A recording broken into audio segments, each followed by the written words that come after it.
बिस्मिल्लाहिर्रहमानिर्रहीम। अस्सलाम वालेकुम। मैं हूँ आपका मेज़बान मोहम्मद अली और आप देख रहे हैं अली नॉवेल्स। माजी से लेकर आज तक मस्जिद अक्सा क्यों तनाज़ात का शिकार रही है?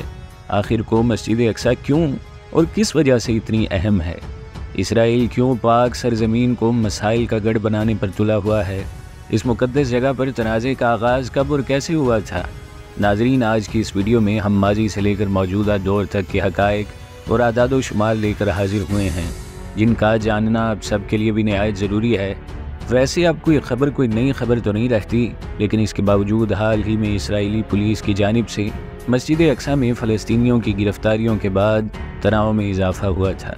इसके बाद इसराइल की जानिब से गज़ा की पट्टी और लबनान में जिहादी तंजीम हमास के मुबैना ठिकानों पर बमबारी भी की गई। इसराइल की जानिब से की गई बमबारी में होने वाले नुकसानात की तफसीलात का फ़िलहाल कोई अंदाज़ा नहीं। इसराइल का दावा है कि इससे कबल लबनान से इसराइल पर रॉकेट हमले किए गए थे।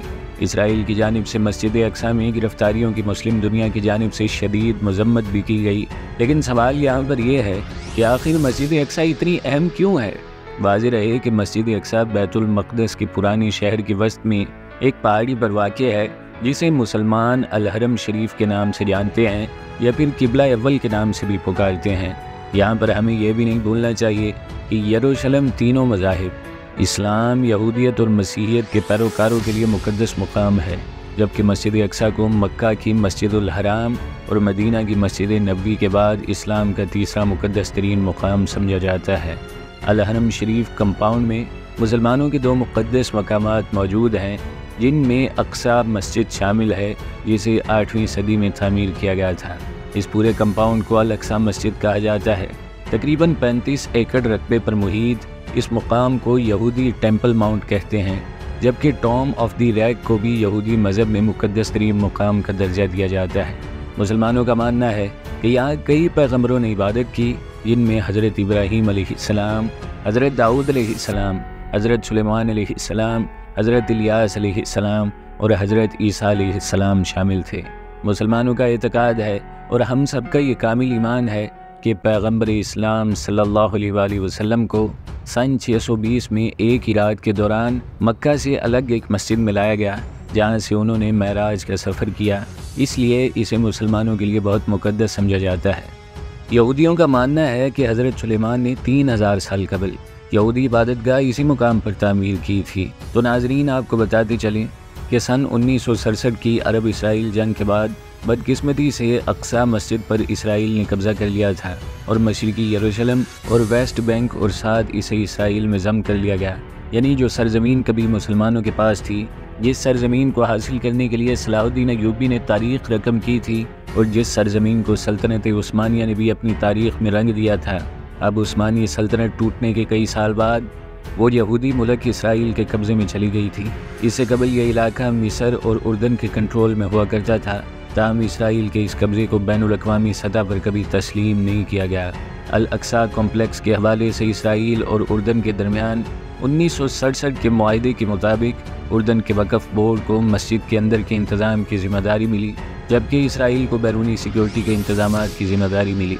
अल अक्सा में मौजूद मुसलमानों के मुक़द्दस मकामात के सरकारी तौर पर उर्दन के हाशमी बादशाह नाज़िमुल अमूर हैं और वही आज भी इस्लामी वक़्त और वही मौजूदा दौर में भी इस्लामी वफ़द के अरकान को नामज़द करते हैं, जिनके ज़रिए यहाँ का निज़ाम चलाया जाता है।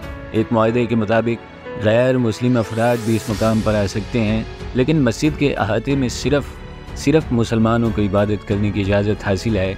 इसराइल के मजहबी पेशवाओं ने यहूदियों पर टेम्पल माउंट में दाखिले की पाबंदी आयद कर रखी है, क्योंकि यहूदियत के अकायद के मुताबिक यह जगह इतनी मुक़द्दस है कि लोगों को यहाँ दाखिल नहीं होना चाहिए। इसराइली हुकूमत के कवायद के तहत मसीही और यहूदी इस मुकाम का दौरा बतौर सयाह कर सकते हैं, और वो भी हफ्ते में 5 दिन के दौरान 4 घंटों के लिए। इस कॉम्प्लेक्स की मगरबी दीवार को विलिंग दीवार या दीवारी गिरिया के नाम से जाना जाता है, जहाँ पर यहूदी इबादत करते हैं। ख्याल किया जाता है कि हज़रत सुलेमान की तामीर करदा इबादतगाह का एक यही हिस्सा बाकी बचा है। मुसलमानों का ये कामिल ईमान है कि यहाँ पैगम्बर इस्लाम सल्लल्लाहु अलैहि वसल्लम ने अल बुराक को बांधा था। अब बात करते हैं इस हवाले से शुरू होने वाले तनाज़े के बारे में। नादरीन, सन 2000 में इस वक्त इसराइल की मरकज़ी हिज़्ब इख्तिलाफ जमात के सरबराह एरिल शेरोन دائیں بازو کی جماعت لیکوڈ کے اراکین کے ہمراہ اس مقام پر آئے۔ اس نے کہا کہ ٹیمپل ماؤنٹ ہمارے ہاتھوں میں ہے اور ہمارے ہاتھوں میں ہی رہے گا۔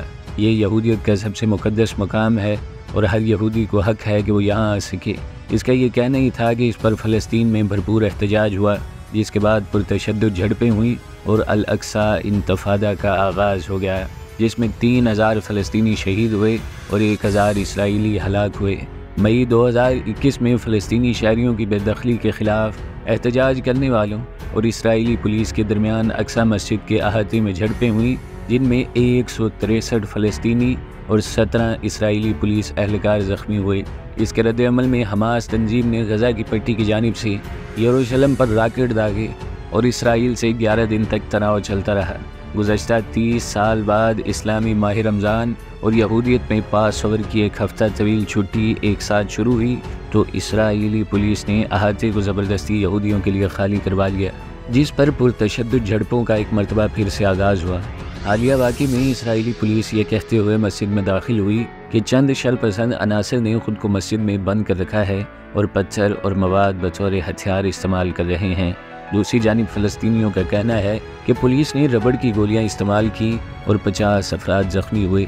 یہ احتجاج اس لیے شروع ہوا تھا کیونکہ ایسی خبریں پھیل رہی تھیں کہ یہودی انتہا پسند اس کمپاؤنڈ میں بکرا ذبح کرنے کی کوشش کریں گے، جسے یہودی خود ٹیمپل مون کہتے ہیں۔ ہر سال یہودی انتہا پسند گروہ کے حوالے سے لابی کرتے ہیں کہ انہیں ٹیمپل موڈ میں پاس اوور کے تہوار سے پہلے بکرا ذبح کرنے کی اجازت دی جائے۔ تاہم اسرائیلی پولیس اور مذہبی حکام کا کہنا ہے کہ وہ ایسے عمل کی اجازت نہیں دیں گے۔ اسرائیلی وزیر اعظم کا کہنا ہے کہ پولیس نے امن بحال کرنے اور تمام راستے کھولنے کے لیے کارروائی کی، جبکہ اسلامی وقف کا کہنا ہے کہ پولیس نے مسجد کی بے حرمتی کی، جو کہ ایک حقیقت بھی ہے۔ ناظرین، امید ہے کہ آپ سب کو اس اہم ترین تنازع کے حوالے سے فراہم کی گئی معلومات سمجھ میں آ گئی ہوں گی، جس میں تاریخی حقائق کے ساتھ ساتھ حالیہ دور کے تنازع کے بارے میں بھی بتایا گیا۔ لیکن اب آپ سب ہمیں بتائیں کہ آپ کے خیال میں اقصی مسجد کمپاؤنڈ پر سب سے زیادہ حق کس کا ہے؟ ہمیں اپنی رائے ضرور دیجیے۔